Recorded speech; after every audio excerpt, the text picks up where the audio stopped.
বাংলাদেশের সঙ্গে সম্পর্কের সুতো একটা একটা করে কাটছে ভারত। কয়েকদিন আগে ট্রান্সশিপমেন্ট ফ্যাসিলিটি অর্থাৎ ভারতের বন্দর দিয়ে বাংলাদেশের যে রপ্তানির জিনিস সেটা ভারতের বন্দর দিয়ে যাওয়ার যে সুবিধা সেটা বন্ধ করে দিয়েছে।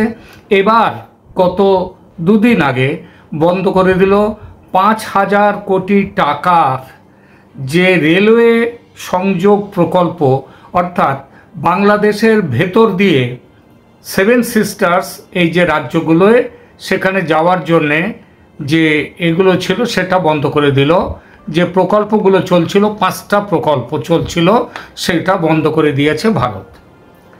আচ্ছা, গত বছর মানে 8ই আগস্টে ইউনূস সরকার ক্ষমতায় বসার সময় থেকে প্রথম কয় মাসে যেরকম তুঙ্গে উঠেছিল ভারত বিরোধিতা, এখন ধরা যাক এই এপ্রিলের শেষে, এই 2025-এর এপ্রিলের শেষে সেই বিরোধিতার মাত্রা কি বেড়েছে নাকি কমেছে বাংলাদেশে?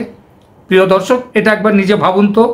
আমি জানি যে কেউ বলবেন বেড়েছে, আবার কেউ বলবেন কমেছে। বিশেষ করে বেড়েছে কেন?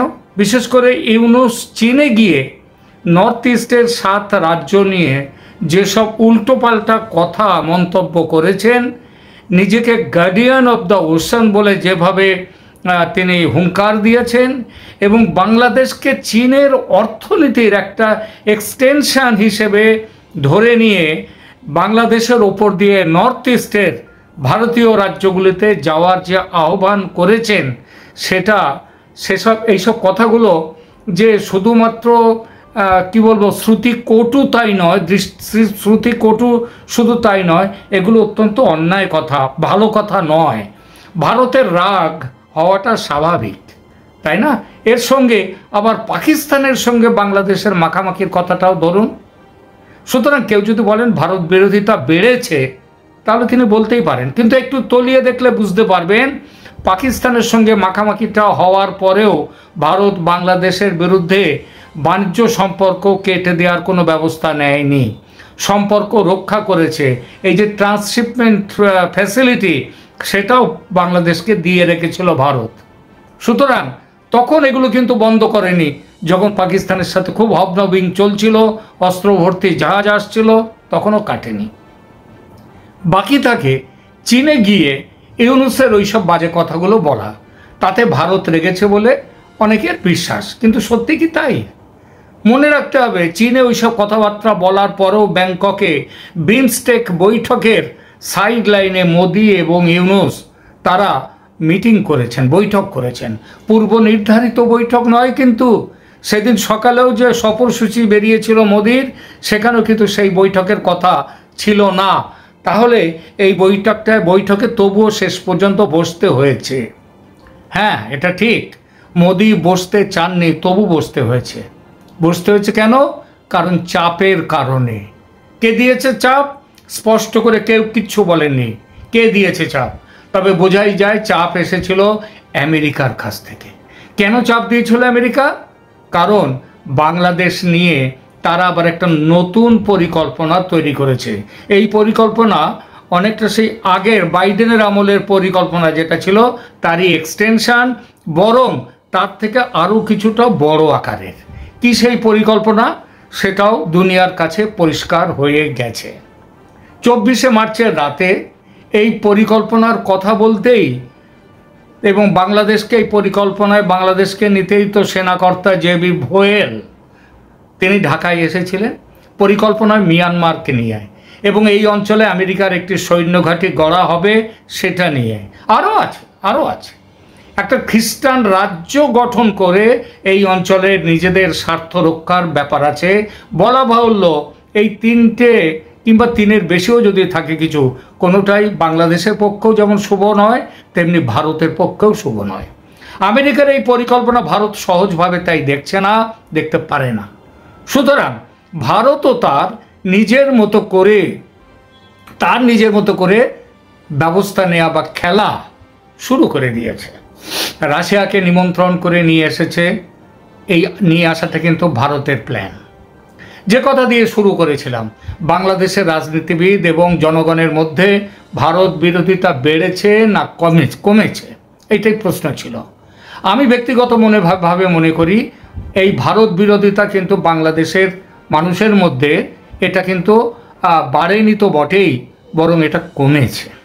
কারণ দেশ চালাতে গিয়ে নতুন শাসকরা বুঝেছেন ভারতের বিরোধিতা করলে তাতে অনেক ক্ষতি। গত কয়েক মাস তাই ভারতের সঙ্গে সুসম্পর্ক তারা রেখে দিয়ে চলার চেষ্টা করেছেন, সুসম্পর্ক তৈরি করার চেষ্টা করেছেন, বারবার বৈঠকে বসতে চেয়েছেন, ভারত কিন্তু পাত্তা দেয়নি। প্রশ্ন করতে পারেন যে এতই যদি বার্তা দিয়ে থাকে বাংলাদেশ সুসম্পর্ক তৈরির, তাহলে ইউনূস ওইসব কথা কেন বলেছেন চীনে গিয়ে? আমি মনে করি চীনে গিয়ে মোহাম্মদ ইউনূস যেসব কথা বলেছেন সেগুলো হচ্ছে এক অনভিজ্ঞ রাজনীতিবিদের কথা। অনভিজ্ঞ রাজনীতিবিদ ঝোঁকের মাথায় বলে ফেলা, তাকে চীনের কাছ থেকে ধার নিতে হবে, নানান সুবিধা নিতে হবে, চীনের শিল্পপতিদের টানতে হবে, কারণ বাংলাদেশের শিল্প যেটা ছিল সেটা প্রায় শেষ হয়ে যাওয়ার মুখে। সুতরাং তিনি ওইসবগুলো করবার জন্যে ভেবেচিন্তে কোনো কথা বলেননি, তিনি বলেছেন ওই যে বললাম ঝোঁকের মাথায়। ইউনূসের ওইসব মন্তব্যের সঙ্গে তার উপদেষ্টা পরিষদ পর্যন্ত একমত নয়, এটা আমি বলে দিলাম। অন্তত ইউনূসকে সমর্থন করে একজন কিছু কোনো উপদেষ্টা একটা কথা বলেছেন এমন আমি শুনিনি। ব্যক্তিগতভাবে খোঁজ নিয়ে দেখবেন তারা হয়তো ইউনূসের সমালোচনা করেছেন এইসব কথার জন্যে। সুতরাং ইউনূসের ওই বাজে কথার ফলে ভারত রেগে গিয়ে ব্যবস্থা নিতে শুরু করেছে, এটা খুব একটা বিশ্বাসযোগ্য নয়, স্বাভাবিক কারণ নয়। কদিন আগে ভারত ট্রান্সশিপমেন্ট ফ্যাসিলিটি বন্ধ করেছে, এর প্রভাব নিশ্চিতভাবেই পড়েছে বাংলাদেশের শিল্প, বাণিজ্য এবং অর্থনীতিতে। বিভিন্ন সূত্র থেকে জানতে পেরেছি যে অন্তত ৩,০০০ কোটি টাকা ক্ষতি ইতিমধ্যে হয়ে গেছে বাংলাদেশের অর্থনীতির মেরুদণ্ড হচ্ছে পোশাক শিল্প। বড় কারখানার সঙ্গে মাঝারি ও ছোট কারখানা আছে বাংলাদেশে অজস্র। বড় কারখানা অনেক বন্ধ হয়েছে বটে, কিছু মাঝারি কারখানাও বন্ধ হয়েছে, তবে এই বিশেষ করে ছোট কারখানাগুলো কিন্তু কাজ চালিয়ে যাচ্ছে এখনও কোনো রকমে। সেই কারখানাগুলো এবার কাঁচামাল হিসেবে তুলো ও ফাইবার সংকটে পড়েছে। এর দায় অবশ্য ভারতের নয়, কারণ ঝোঁকের মাথায় কি না কি ভেবে বাংলাদেশ সরকার ভারত থেকে তুলো আমদানি নিষিদ্ধ করে দিয়েছে।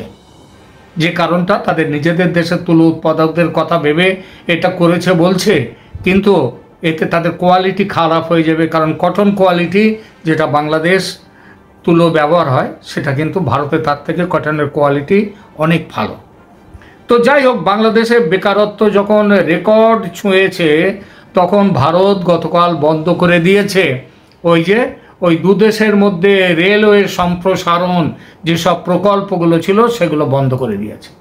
৫,০০০ কোটি ভারতীয় টাকার প্রকল্প, রুপি, ভারতীয় টাকাকে আমরা বাঙালিরা টাকা বলি, কিন্তু ভারতে এটাকে বলা হয় রুপায়া।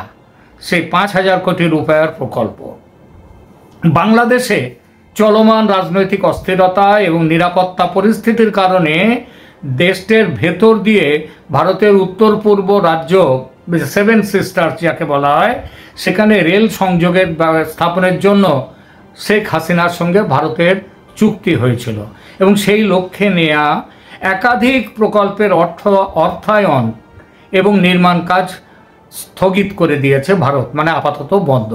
এই সিদ্ধান্তের ফলে অন্তত 3টি চলমান রেলওয়ে প্রকল্প থেমে গেছে এবং আরও 5টি প্রকল্পের জরিপ কার্যক্রমও বন্ধ হয়ে গেছে। এই প্রকল্পগুলো কিন্তু ভারতের যে অংশ সেখানে চলতে থাকবে, আর এখানকার টাকা নিয়ে গিয়ে ওই উত্তরপ্রদেশ এবং বিহার ইত্যাদি জায়গা হয়ে নেপাল এবং ভুটানের মধ্য দিয়ে 7 সিস্টার্সের সঙ্গে যোগাযোগ স্থাপন করা, রেল লাইন তৈরি করার প্রস্তাব রয়েছে। এর ফলে কিন্তু বাংলাদেশে কিন্তু এই কাজগুলো বন্ধ হয়ে গেল। এর ফলে বেকারত্ব বাড়বে, কয়েক হাজার মানুষের কর্মসংস্থান চলে যাবে ও বাংলাদেশের অর্থনীতিও আরও চাপে পড়বে। শেখ হাসিনার আমলে করা এই সব চুক্তি পুনর্বিবেচনা করে এগুলো বাতিল হতে পারে বলে খুব হুঙ্কার দিত ইউনূস যখন প্রথম ক্ষমতায় বসেছিলেন। মনে আছে যে শেখ হাসিনার আমলের করা সমস্ত চুক্তি তারা নতুন করে পুনর্বিবেচনা করবেন এবং তারপর যেটা তাদের স্বার্থ বিরোধী মনে হবে সেগুলো বন্ধ করে দেওয়া হবে, বাতিল করা হবে বলে বাংলাদেশ তখন খুব চিৎকার করেছিলেন ইউনূস এবং তার দলবল। কিন্তু ভারত যদি সেই সময় রেগে গিয়ে বলতো দুচ্ছাই থাকলো তোদের প্রকল্প, আমি চললাম, এই বলে চলে যেত, কিন্তু ভারত তা করেনি। ভারত কিন্তু তখন থেকে মুখে যাই বলুক তারা, ভারত কিন্তু সমানে এই প্রকল্পগুলো চালিয়ে গেছে। আজ তখন চুপচাপ ছিল যখন বাংলাদেশ এই সব বলে নিয়ে হইচই করতো, কিন্তু আজ যখন বাংলাদেশ এসব ব্যাপার নিয়ে ওই পুনর্বিবেচনার ব্যাপার নিয়ে টু শব্দটি আর করে না, তখন কিন্তু ভারত বন্ধ করে দিল প্রকল্প। স্বাভাবিকভাবে ধরে নেওয়া যায় আগামীতে আরও অনেক এরকম পদক্ষেপ ভারত নেবে। বাংলাদেশে যেমন এই দুটো তো বললাম, দুটো তো হয়ে গেছে। বাংলাদেশে হাই স্পিড ডিজেল সাপ্লাই দেয় ভারত ত্রিপুরা থেকে, ওই কি পাইপের মধ্যে দিয়ে, সেই পাইপটাও ভারত তৈরি করেছিল। তো এখন ভারত আমার মনে হয় এরপরেই আসবে, সেগুলো বন্ধ করে দেবে। হাই স্পিড ডিজেল যদি বন্ধ হয়ে যায় তাহলে কিন্তু হাহাকার পড়ে যাবে বাংলাদেশে।